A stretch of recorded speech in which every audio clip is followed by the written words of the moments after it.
Hi sir. Hello. Sir మనకి ఇప్పుడు 2024లో ఏపీలో ఎలక్షన్స్ రాబోతున్నాయి కదా, సో ఏ గవర్నమెంట్ వస్తుంది అనుకుంటున్నారు? టీడీపీ జనసేన. ఎందువల్ల? అభివృద్ధి అనేది కుంటుపడింది. రాజధాని పేరుతో ఆంధ్రప్రదేశ్లో ఉన్న జనాలందరినీ మోసం చేస్తున్నాడు. మౌలిక సదుపాయాలన్నీ కుంటుపడ్డాయి. రోడ్లు నడిచే విధంగా లేవు. కాబట్టి జగన్మోహన్ రెడ్డి వస్తే ఇంకా అధ్వానం అవుతాయి. అంటే సంక్షేమ పథకాలు బాగా అందుతున్నాయి, ఈసారి 175 కొడతామంటున్నారు.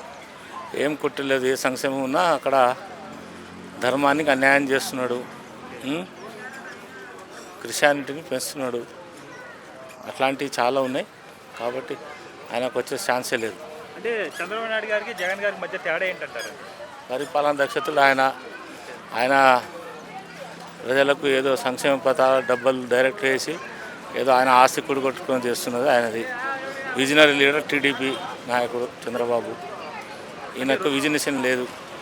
వైసీపీకి 2019లో 151 సీట్లు వచ్చాయి. ఈసారి ఎన్ని సీట్లు వస్తాయి అనుకుంటున్నారు? నేనైతే 50కి కూడా దాటకపోవచ్చు అనేది నా అంచనా. అలాగే కొడాలి నాని, రోజా గురించి ఏం చెప్తారు సార్? వాళ్ళంతా బరి తెగ్గించిన నాయకులు. వాళ్ళ గురించి ఎవరు పట్టించుకోరు.